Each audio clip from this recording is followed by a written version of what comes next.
Welcome back students to the third lecture of life processes class 10th biology. यहाँ हम लोग बात करने वाले हैं न्यूट्रिशन इन प्लांट्स और फोटोसिंथेसिस, उसी को जो बोलते हैं उसके बारे में। अभी तक हम लोग बात कर चुके हैं डिफरेंट मोड्स ऑफ न्यूट्रिशन और मेटाबॉलिज्म के बारे में, मेटाबॉलिक एक्टिविटीज़ के बारे में। अभी हम लोग बात करने वाले हैं न्यूट्रिशन इन प्लांट्स कि प्लांट्स कैसे न्यूट्रिएंट्स लेते हैं।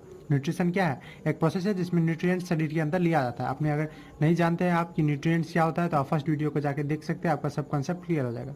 चलिए पढ़ते हैं कि प्लांट्स में कैसे न्यूट्रिएंट वो लेते हैं। तो देखिए, दूसरे जानवरों की तरह ही या दूसरे ऑर्गेनिज्म की तरह, जीव की तरह प्लांट को भी खाना का रिक्वायरमेंट है, हम लोग सब जानते हैं, ठीक है। और खाना का रिक्वायरमेंट क्या है? तो क्योंकि वो उनको भी एनर्जी और दूसरे काम करना है, तो प्लांट्स ऑल्सो रिक्वायर क्या चीज़ का जरूरत है? तो plant also require food for energy and waste activity. अब ये अलग बात है कि वो चल फिर नहीं सकते, वो मूव नहीं कर सकते, ठीक है। तो अब वो अगर मूव नहीं कर सकते हैं और दूसरे एनिमल मूव कर सकते हैं, एक ही जगह रहते हैं, तो उनके लिए क्या आवश्यकता है? एक आवश्यकता है कि वो अपना खाना खुद बनाए, क्योंकि हम लोग ना एक जगह से दूसरी जगह जाते हैं तो दूसरी जगह खाना, चाहे होटल का या दूसरी जगह का खाना खा सकते हैं, लेकिन प्लांट तो ऐसा नहीं कर सकते।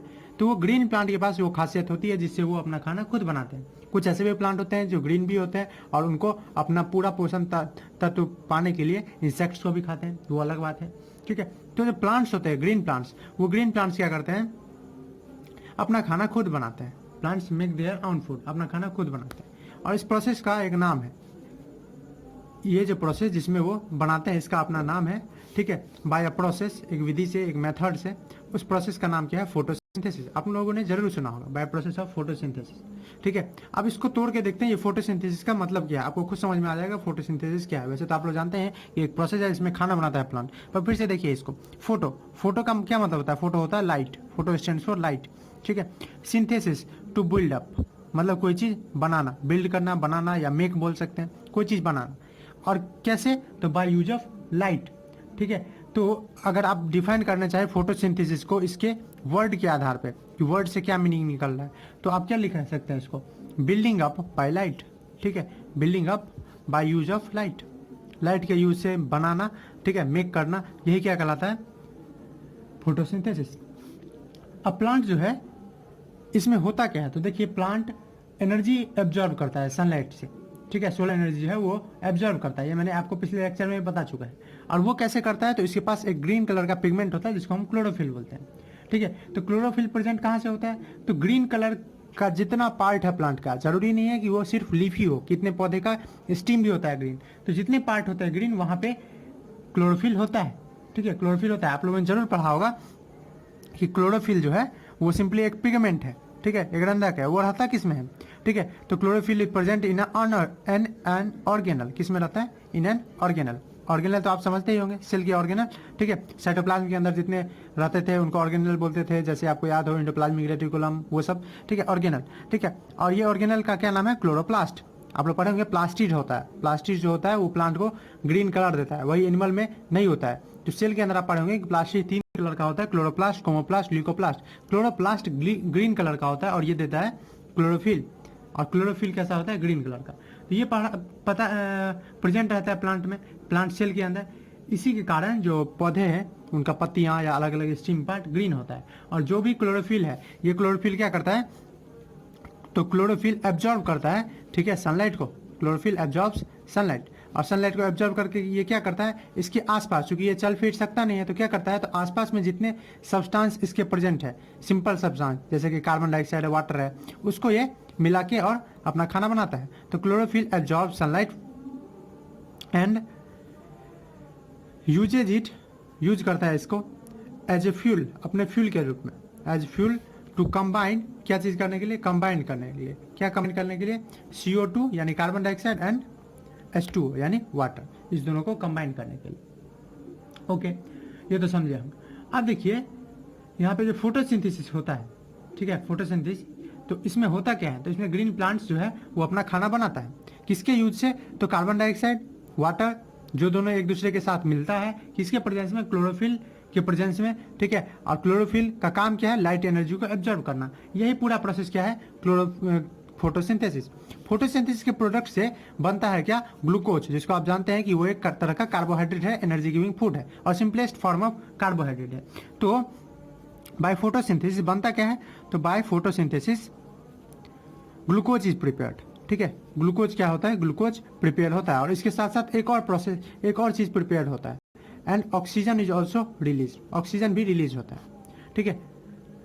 ऑक्सीजन को हम लोग बाई प्रोडक्ट भी बोलते हैं क्योंकि ये एक एक्स्ट्रा रूप में निकलता है और ऑक्सीजन कितना जरूरी चीज़ है इसको बताने का जरूरत नहीं है। आप लोग सांस ले रहे हैं या कोई दूसरे ऑर्गेनिज्म सांस ले रहे हैं, ठीक है, उनको एनर्जी मिल रहा है इसी कारण। तो देखिए इसमें होता क्या है, कार्बन डाइऑक्साइड और वाटर ये दोनों मिलता है, ठीक है, कंबाइन होता है, बिल्ड। तो कार्बन डाइऑक्साइड और वाटर मिला किसके प्रेजेंस में, तो इसके लिए चाहिए इसको सनलाइट। सनलाइट रियली ला कौन रहा है, तो क्लोरोफिल। तो इसको ऊपर में एरो के ऊपर में और नीचे में लिख देंगे। आप लोग केमिकल रिएक्शन इक्वेशन में समझेंगे, एरो दिखाता है डायरेक्शन ऑफ इक्वेशन, क्लोरोफिल।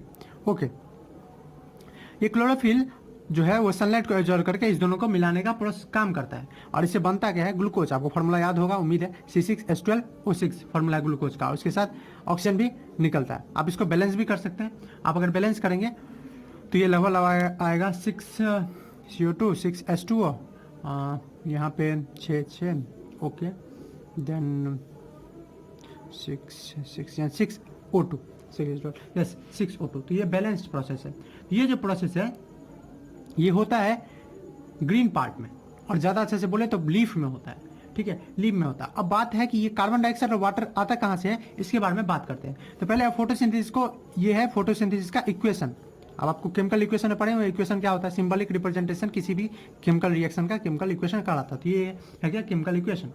ये हुआ क्या है इस प्रोसेस में, तो इसको हम ऐसे डिफाइन कर सकते हैं कि एक प्रोसेस है जिसमें ग्रीन प्लांट, सिर्फ ग्रीन प्लांट ये कर सकता है। क्यों, क्योंकि उसी के पास क्लोरोफिल है और क्लोरोफिल होगा तभी वो सनलाइट को एब्जॉर्ब कर पाएगा। तो एक प्रोसेस है जिसमें इन विच ग्रीन प्लांट्स, ठीक है, जिसको ऑटोट्रॉफ भी हम लोग बोलते हैं, ग्रीन प्लांट्स, ठीक है, प्रिपेयर देयर ऑन फूड, अपना खाना बनाते हैं, या मेक देयर ऑन फूड, ठीक है, make their on food by use of on food, और इसके नाम से ये सनलाइट यूज होता है, तो by use of sunlight, by use of sunlight. अब देखिए इस पूरे प्रोसेस में हो क्या रहा है, तो ये सोलर एनर्जी है, सन के पास जो एनर्जी है वो सोलर एनर्जी, ये किस में बदल रहा है, ये फूड में बदल रहा है। फूड के पास कैसा एनर्जी होता है, केमिकल एनर्जी। तो इस प्रोसेस, पूरे प्रोसेस का अगर प्रिंसिपल देखें, रूल देखें कि इस पूरे प्रोसेस में हो क्या रहा है, तो इस पूरे प्रोसेस का जो प्रिंसिपल है, रूल है, सिद्धांत है जिसको आप बोलते हैं, वो ये है कि सोलर एनर्जी जो है, यहाँ पे भी एनर्जी का ट्रांसफॉर्मेशन हो रहा है। जब भी कोई चीज होता है, केमिकल रिएक्शन होता है, वहाँ एनर्जी का ट्रांसफॉर्मेशन होता है, बदलाव होता है, ठीक है। तो यहाँ क्या हो रहा है, solar energy is being transform, ये बदल रहा है किसमें, ठीक है, केमिकल एनर्जी में, ठीक है, ट्रांसफॉर्म इनटू केमिकल एनर्जी। अब देखिए ये केमिकल रिएक्शन होता क्या है, तो यहाँ पे जो ग्लूकोज है या फूड है वो कहाँ बनता है, तो ग्लूकोज इज मेड, या जो फूड है प्लांट का वो मेड बनता है कहाँ पे, मेड इन लीव्स, ठीक है, लीव्स में बनता है, ठीक है, और ग्रीन लीव्स में मोर अप्रोप्रिएटली। अब ये ग्रीन लीव्स जो है ये खाना को बनाते कैसे है, तो कार्बन डाइऑक्साइड वाटर को कंबाइन करके, सिंपल है, ठीक है। अब देखिए कार्बन डाइऑक्साइड गैस जो खाना के लिए चाहिए वो कहाँ से आता है, तो इसके लिए जैसे हम लोग हैं, हम लोग के पास नाक है, तो क्या कर लेते हैं, ऑक्सीजन को ले लेते हैं, कार्बन डाइऑक्साइड को बाहर कर लेते हैं। क्या प्लांट के पास नाक है, तो जवाब है हाँ, प्लांट के पास भी नाक होता है। उसका नोज ऑफ कोर्स नाम नहीं है, उसका जो नाम है वो है स्टोमाटा, ठीक है, क्या नाम है, स्टोमाटा। अक्सर लीफ का जो लोअर सरफेस होता है, अंदर वाला सरफेस, ठीक है, उस पर कुछ इस तरह का स्ट्रक्चर आता है, ठीक है, ये इस तरह का स्ट्रक्चर आता है, और यही जो स्ट्रक्चर है जिसमें एक छोटा सा होल भी होता है, इसी को बोलते हैं स्टोमाटा। ये स्टोमाटा छोटा छोटा छेद है, आपको दिखेगा नहीं, आंख से नहीं दिखेगा, पर माइक्रोस्कोप से मस्त दिखता है, बहुत अच्छे से दिख जाता है। तो स्टोमाटा एक टाइनी पोर है, ठीक है, छोटे छोटे छेद है, टाइनी मतलब छोटा, पोर मतलब छेद है, ठीक है, on the surface of leaf, ठीक है, on the surface of leaf of A plant, leaf पे अक्सर होता है, जहां से वो क्या करता है, from where exchange of gas takes place, ऐसे बोल सकते हैं, एक्सचेंज ऑफ गैस मतलब ऑक्सीजन का रिलीज होना, कार्बन डाइऑक्साइड के लेना, क्योंकि फोटोसिंथेसिस होता है तो यहाँ से क्या होता है, ऑक्सीजन निकलता भी है, और जब फोटोसिंथेसिस होना रहता है तो कार्बन डाइऑक्साइड अंदर आता भी है। तो कार्बन डाइऑक्साइड आ रहा है, ऑक्सीजन जा रहा है, तो इसीलिए एक समय लिख देते हैं एक्सचेंज ऑफ गैस, गैस का अदला बदली, ये तो लिख सकते हैं ना, एक्सचेंज ऑफ गैस। आपको हैवी वर्ड तो है नहीं आपके लिए, ठीक है। तो स्टोमाटा के मैसेज, स्टोमाटा क्या है, टाइनी पोर है सरफेस पे, ठीक है, लीफ के सरफेस पे, जहां से एक्सचेंज ऑफ गैस होता है, यानी कार्बन डाइऑक्साइड अंदर आता है और ऑक्सीजन बाहर जाता है। ओके, तो यहाँ से कार्बन डाइऑक्साइड तो मिल गया, कहाँ से मिला, तो उस स्टोमाटा से। अब इस स्टोमाटा के बारे में थोड़ा सा देखते हैं। इसे, ये जो स्टोमाटा है ना, इसमें एक छोटा सा छेद रहता है, और ये स्टोमाटा खुलता और बंद कैसे होता है इसके बारे में पढ़ते हैं। तो देखिए इस स्टोमाटा का अगर पूरा स्ट्रक्चर देखेंगे तो आपको कुछ इस तरह का दिखेगा, ठीक है। ये दो बाहर से ये रहता है, ठीक है, इस दोनों सेल का नाम है एक, ठीक है, ये जो बाहर से आपको दिख रहा है ये दोनों को बोलते हैं गार्ड सेल। क्या बोलते हैं? Guard cell. अब ये गार्ड सेल नाम क्यों है, तो आप नाम से पता कर लीजिए क्यों होगा। ठीक है, गार्ड सेल इसको इसलिए बोला जाता है क्योंकि इसका जैसे गार्ड का रियली में काम क्या होता है, गेट को खोलना, ठीक है, गेट को बंद करना। ठीक, हमारे स्कूल में हॉस्टल में जो गार्ड लगे रहते हैं वो क्या करते हैं, तो गेट को खोलने बंद करने का काम करता है। यहाँ पे गार्ड सेल का वही काम है। देखिए ये है, ये अंदर में जो आपको दिख रहा है ये है स्टोमाटा। ठीक, अब ये स्टोमाटा का गेट बंद होगा या खुलेगा, अभी जैसे खुला हुआ है और बंद होना रहता है तो कैसे हो जाता है, तो ये दोनों गार्ड सेल एकदम चिपटे हो जाते हैं। ठीक है, तो ये एक क्लोज्ड स्टोमाटा। ये आप जो बिंदु बिंदु बना रहे हैं वो क्या है, तो वो है क्लोरोप्लास्ट, वही क्लोरोप्लास्ट जिसमें क्लोरोफिल रहता है। तो ये है क्लोज्ड स्टोमाटा। ये क्लोज्ड स्टोमाटा कब होगा, जब उसको ना ही ऑक्सीजन निकालना है, ठीक है, ना ही कार्बन डाइऑक्साइड लेना है, तो वो क्लोज हो जाएगा, यानी जब फोटोसिंथेसिस नहीं करना है। और ये कैसा है, ओपन स्टोमाटा है। अब अगेन ओपन स्टोमाटा और क्लोज स्टोमाटा होगा कैसे, तो इसके लिए आपको देखना पड़ेगा कि इसमें वाटर जाता है कैसे। जब वाटर इसमें जाता है, वाटर जाता है रूट से, आपको ये पता ही होगा, वाटर रूट से जाता है। ठीक है, रूट से जो जाइलम होता है, आप लोग नाम सुने होंगे, जाइलम एक टिश्यू है, वो ऊपर ट्रांसपोर्ट करता है। तो यहाँ से जब जाता है इसमें, तो देखिए जब इसमें पानी भर जाता है, ठीक है, जब पानी से भर जाता है तो क्या होता है, ये कर्व हो जाता है। ठीक है, ये कर्व हो जाता है और कर्व होने के कारण ये खुल जाता है। लेकिन जब पानी निकल जाता है, इससे रिलीज हो जाता है, तो ये सिकुड़ जाता है और स्ट्रेट हो जाता है, जिसके कारण क्या होता है, ये बंद हो जाता है। ठीक है, ये आप समझ गए। तो इसको मैं लिख भी दे रहा हूँ कि होता कैसे, खुलता है कैसे और बंद कैसे होता है। चलो तो इसी को हम सेंटेंस में लिख देते हैं। पहला चीज तो आप ये समझिए, इसको गार्ड सेल बोलते क्यों है, क्योंकि ये खोलने और बंद करने का काम करता है। तो पहला बात आप यही लिख दें कि गार्ड सेल क्या है। गार्ड सेल एक सेल है, ठीक है, जिसका काम क्या है, cell which open and closes, जो ओपन करता है और क्लोज करता है। ठीक है, किस चीज को, स्टोमाटा को, क्लोजेज द, ठीक है, पोर ऑफ स्टोमाटा। स्टोमाटा का जो पोर है उसको बंद करने और खोलने का काम करता है। अब देखिए बंद करना और खोलना होता कैसे।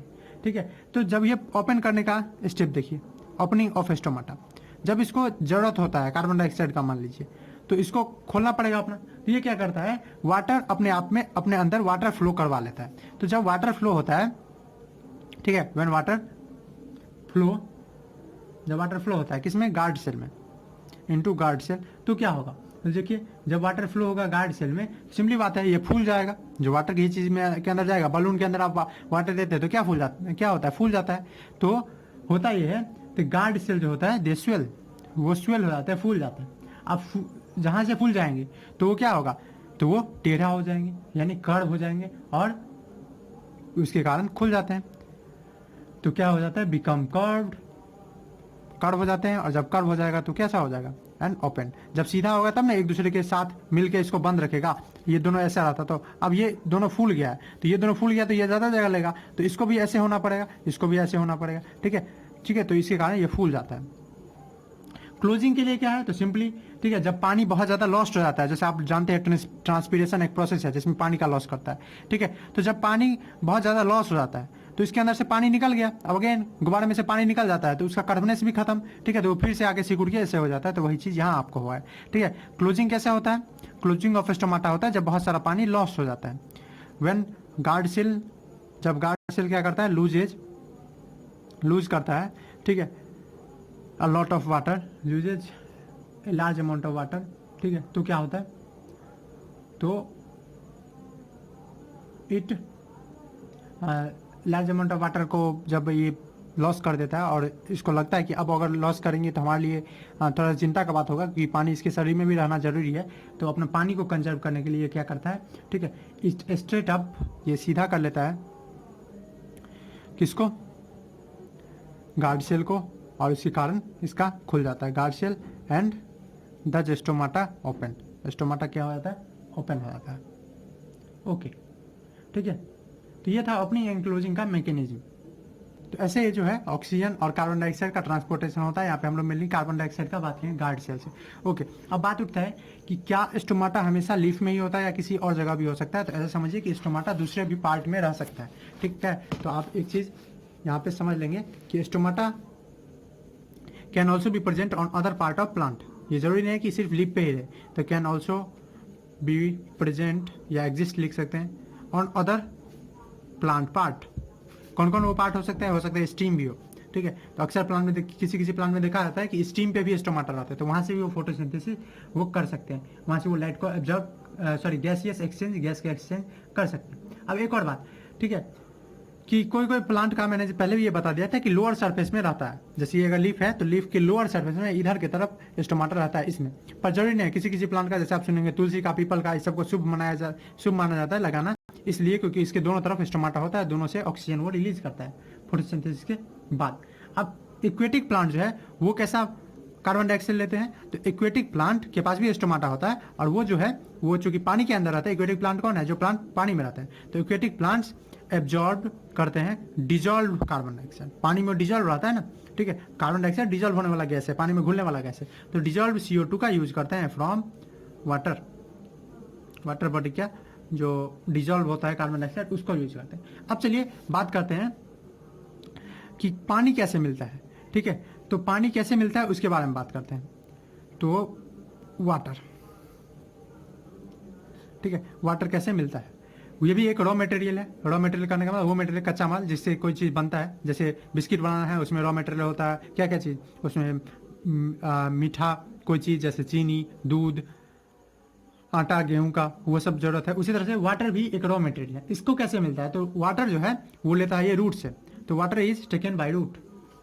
वाटर जो फोटोसिंथेसिस के लिए जरूरी चाहिए वो हम लोग ये देखेंगे कि वाटर क्यों कैसे जरूरी है, ये जरूरी है या नहीं, इसके बारे में देखेंगे। तो water is absorb by root of plant. ये कैसे एब्जॉर्ब होता है, प्लांट के रूट के द्वारा, बाय रूट ऑफ प्लांट्स, ठीक है। और एक प्रोसेस है, आप लोग पढ़े होंगे कि जब हायर कॉन्सेंट्रेशन से लोअर कॉन्सेंट्रेशन की तरफ कोई चीज़ जाता है एक SPM से, यानी सेमी परमिएबल मेम्ब्रेन से, इसको बोलते हैं ओस्मोसिस। क्या बोलते हैं, तो ओस्मोसिस। तो ये होता जो है पानी का ऑब्जर्वेशन, ये किस प्रोसेस से होता है, बाय ओस्मोसिस, ठीक है। ओस्मोसिस सिंपली होता है कि हायर कॉन्सेंट्रेशन से लोअर कॉन्सेंट्रेशन की तरफ वाटर का फ्लो होता है, ठीक है। और ये सिंपल है, कोई भी चीज़ ज़्यादा की तरफ से लोअर की तरफ जाता है, higher concentration to lower concentration flow of water, ठीक है। कॉन्सेंट्रेशन फ्लो ऑफ वाटर, पानी मिट्टी में ज़्यादा है और जब पेड़ के शरीर के अंदर कम रहता है तो वो सिंपली फ्लो कर जाता है, फ्लो ऑफ वाटर, ठीक है। और ये जो जिस वेसल से होता है, एक पाइप जैसा होता है, आप लोग देखे होंगे क्लास 9 में अच्छे से पढ़े होंगे इसके बारे में, कनेक्टिव टिश्यू में। तो वो कैसे होता है, तो थ्रू जाइलम, ठीक है। जाइलम एक टिश्यू है, ठीक है, कंडक्टिंग टिश्यू है। जाइलम क्या है, conducting tissue, more better water conducting tissue है, ठीक है। पानी को पहुंचाने का काम करता है, ये अलग अलग पार्ट में और खास के लीफ में पहुंचा देता है, ठीक है। और वहाँ पे इसका यूज होता है किस चीज़ में, फोटोसिंथेसिस में। तो इस तरह से कार्बन डाइऑक्साइड और वाटर प्लांट को मिल जाता है। अब देखिए जब ये दोनों मिल जाता है तो ये खाना बनाते हैं कहाँ, तो वो बनाते हैं क्लोरोप्लास्ट के अंदर, क्योंकि क्लोरोप्लास्ट के अंदर क्लोरोफिल, तो क्लोरोप्लास्ट वो ऑर्गेन है जहाँ पे ये लोग खाना बनाते हैं, ठीक है। तो यहाँ पे अगर खाना बनता है तो इसको इसीलिए किचन भी हम लोग बोल सकते हैं, जहाँ पे फोटोसिंथेसिस होता है, जैसे जहाँ हमारा खाना बनता है उसको हम लोग किचन बोलते हैं। इसीलिए जो क्लोरोप्लास्ट है उसको किचन ऑफ प्लांट भी बोला जाता है, ठीक है, किचन बोला जाता है ऑफ प्लांट, क्योंकि यहाँ पे ही खाना बनता है। और साइट ऑफ फोटोसिंथेसिस भी बोल सकते हैं कि फोटोसिंथेसिस का जगह है, ठीक है। अब इसको अच्छे से समझने के लिए आपको एक स्ट्रक्चर देखना होगा, वो स्ट्रक्चर का मैं ड्राइंग करता हूँ, उसके बाद आगे का लेक्चर बढ़ाते हैं। देखिए स्टूडेंट्स, इसी स्ट्रक्चर का मैं बात कर रहा था। ये इनर स्ट्रक्चर है लीफ का, जो लीफ हम लोग देखते हैं बाहर से, जो कुछ इस तरह का लीफ होता है, उसके सरफेस का व्यू है, ठीक है, अंदर का व्यू है कि इसके अंदर में क्या रहता है। तो इसका सबसे पहले तो ऊपर में एक लेयर रहता है, ठीक है, जो आप देखते होंगे बहुत सारे लीफ को जब छूते होंगे थोड़ा सा वैक्सी फील होता होगा, मोम जैसा, थोड़ा ऑयली फील होता होगा। वो ऑयली लेयर होता है जो इसको पानी सबसे बचाता है, जो ऊपर से पानी हो रहा है या दूसरे तरह के एसिड रेन होते हैं तो उससे बचाने का एक काम करता है एक लेयर, जिसको बोलते हैं क्यूटिकल लेयर। ये क्यूटिकल लेयर कैसा होता है, वैक्सी होता है, ठीक है, जो इसको बचाता है बाहर के डस्ट से, ठीक है, उस सबसे। जैसे हम लोग तेल लगाते हैं ना, तो इसके पास नेचुरल तेल रहता है या फिर से जो इसको डस्ट से या दूसरे इन्वायरमेंटल कंडीशन से बचाता है। उसके जस्ट नीचे जो है वो एक सेल होता है, और ये सेल एक साथ कहलाता है एपिडर्मिस। अब नाम से पता चला, डर्मा मतलब होता है स्किन और इपी मतलब बाहर वाला, तो एपिडर्मिस इसको कहा जाता है। एपिडर्मिस मतलब आउटर मोस्ट जो लेयर है, ठीक है, लीफ का, और उस आउटर मोस्ट से भी ऊपर में एक क्रिटिकल लेयर है। तो आउटर मोस्ट पार्ट जो है जो प्रोटेक्शन देने का काम करता है, वो आप लोग क्लास 9 में अच्छे से पढ़े हैं, उसको एपिडर्मिस बोलते हैं। एपिडर्मिस के नीचे जितना ये सब सेल है, इस सब सेल को एक साथ बोला जाता है मेसोफिल सेल, और ये फोटोसिंथेसिस इसी सेल में मेसोफिल सेल में ही होता है। ये मेसोफिल सेल क्या है, तो ये स्पेशलाइज है, मतलब इसका एक स्पेशल तरह का सेल है जो किस चीज़ का काम करता है, फोटोसिंथेसिस का। अब इसके साथ साथ इसी मेसोफिल सेल के लेयर में एक पेलासाइड लेयर होता है। ये पेलासाइड लेयर का काम क्या है, तो चूंकि मेसोफिल सेल ही है तो इसका भी काम है खाना बनाना और ऑक्सीजन का रिलीज करना। ये ऊपर वाला जो है तो ये अपर एपिडर्मिस का आता है, ये नीचे वाला है ये लोअर एपिडर्मिस का आता है। अब प्लांट देखते होंगे आप, स्मूथ होता है। स्मूथ होता है उसमें इसलिए स्मूथ होता है क्योंकि उसमें बहुत सारे एयर के स्पेसेस होते हैं, वैकेंट स्पेसेस होते हैं, जिसके कारण वो स्पॉन्जी बनता है, इसलिए इसको स्पॉन्जी लेयर भी बोलते हैं। और वो जो आप स्टोमाटा देखते हैं बीच बीच में लीफ में, जो एक माइक्रोस्कोप से दिखाया जा सकता है, वो ये है। ये बहुत जगह होता है, मैंने एक छोटा सा पार्ट लिया, उसमें एक ये है गार्ड सेल है। यही गार्ड सेल ओपन होगा क्लोज होगा तो यहाँ पे स्टोमाटा खुलेगा या बंद होगा। तो ये था स्ट्रक्चर ऑफ सेल। और इस मेसोफिल में क्या होता है, इस मेसोफिल में होता है फोटोसिंथेसिस। तो अगर आपको पूछे मेसोफिल सेल क्या है तो सिंपली एक सेल है जो जिसमें फोटोसिंथेसिस होता है। ये बताना इसलिए जरूरी था क्योंकि कहीं कहीं पूछ दिया जाता है मेसोफिल सेल के बारे में, क्यूटिकल लेयर या एपिडर्मिस या स्पंजी लेयर। उम्मीद है आपको कोई डाउट नहीं होगा, 2-3 मिनट में आप इसको समझ गए। अब देखिए फोटोसिंथेसिस में जरूरत किस किस चीज़ का होता है, सनलाइट का जो कि क्लोरोफिल ले आएगा ऑब्जर्व कर लेगा, कार्बन डाइऑक्साइड का जो कि स्टोमाटा से आ जाएगा, एनवायरमेंट से आ जाएगा, और अगर एक्वेटिक है तो पानी से आ जाएगा, वाटर का जो कि रूट से आ जाता है। अब यानी हमको 3 चीज़ का जरूरत है mainly, condition for photosynthesis. For photosynthesis के लिए क्या क्या चीज़ जरूरी है, तो फोटोसिंथेसिस के लिए जरूरी है, ठीक है, सनलाइट, ठीक है, क्लोरोफिल का जरूरत है, और कार्बन डाइऑक्साइड, वाटर, ठीक है, वाटर और फाइनली कार्बन डाइऑक्साइड। ये सब का चीज़ का ज़रूरत होता है। और ये सब चीज़ ज़रूरत होने के बाद ये सब चीज़ जब मिल जाता है तो फोटोसिंथेसिस प्रोसेस होता है। अब एक चीज़ देखिए, इसमें स्टेप्स इन्वॉल्व होते हैं, ठीक है। फोटोसिंथेसिस होने में कुछ स्टेप्स है, ऐसा नहीं है कि एक साथ ही होता है। पहला स्टेप जो है वो मेनली देखा जाता है कि सनलाइट से एब्जॉर्प्शन होता है, सनलाइट का एब्जॉर्प्शन होता है क्लोरोफिल के द्वारा। तो इसको हम लोग लिख लेते हैं, मेनली 3 स्टेप्स होते हैं। तो स्टेप्स ऑफ फोटोसिंथेसिस, तो फोटोसिंथेसिस के कुछ स्टेप्स। तो पहला स्टेप क्या है, तो पहला स्टेप है एब्जॉर्प्शन, ठीक है, एब्जॉर्ब होना किस चीज़ का, सनलाइट का, एब्जॉर्प्शन ऑफ सनलाइट, ठीक है, या मोर अप्रोप्रिएटली हम लोग बोले सोलर एनर्जी का एब्जॉर्प्शन होना है, ठीक है, किसके द्वारा, बाय क्लोरोफिल के द्वारा, ठीक है, क्लोरोफिल के द्वारा एब्जॉर्प्शन होना है। सेकंड चीज़ क्या होने वाला, सेकंड चीज़ होने वाला है कि लाइट एनर्जी जो है वो केमिकल एनर्जी में बदलने वाला है। कैसे, तो वाटर और हाइड्रोजन अपने कंस्टिट्यूएंट में टूट जाते हैं, ठीक है, वाटर जो है वो हाइड्रोजन ऑक्सीजन में, कार्बन डाइऑक्साइड कार्बन और ऑक्सीजन में टूट जाता है। दूसरा है conversion of chemical energy, conversion of solar energy, ठीक है, या लाइट एनर्जी का किस में बदलाव हो जाता है, ठीक है, केमिकल एनर्जी। इसके बारे में मैंने पीछे भी चर्चा कर दिया, फूड में केमिकल एनर्जी होता है तो फूड में बदल जाता है।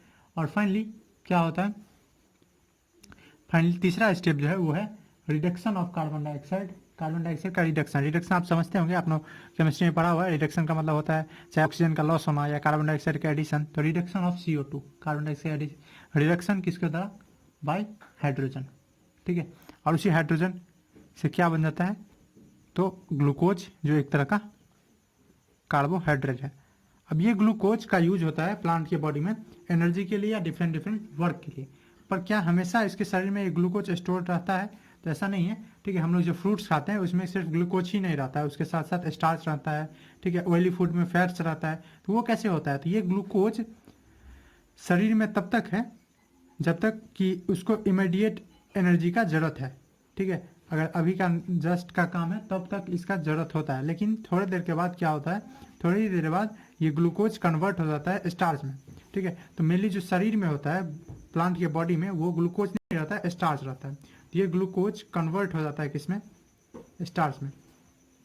और स्टार्च भी क्या है, तो स्टार्च भी एक तरह का कार्बोहाइड्रेट ही है, कॉम्प्लेक्स कार्बोहाइड्रेट है ग्लूकोज के मुकाबले। तो ये कन्वर्सन होता है और प्लांट के बॉडी में स्टार्च ही रहता है। अब इस सब का वेरिफिकेशन कि प्लांट की बॉडी में स्टार्च ही रहता है या आयोडीन सॉल्यूशन से किया जाता है, आपने क्लास 6 में किया भी होगा। फिर भी हम लोग एक टेस्ट करेंगे, नेक्स्ट लेक्चर में हम लोग टेस्ट करेंगे स्टार्च का। फिर हम लोग देखेंगे कि क्या सनलाइट नहीं रहेगा तो फोटोसिंथेसिस होगा, क्लोरोफिल नहीं रहेगा फोटोसिंथेसिस होगा, वाटर नहीं रहेगा होगा। ये सब चीज़ हम लोग देखेंगे क्या ज़रूरी है रियली में फोटोसिंथेसिस के लिए। चारों चीज़, अगर ये चारों चीज़ में से कोई भी एक एब्सेंट रहता है तो क्या फोटोसिंथेसिस हो पाएगा, इसके बारे में हम लोग नेक्स्ट लेक्चर में देखेंगे।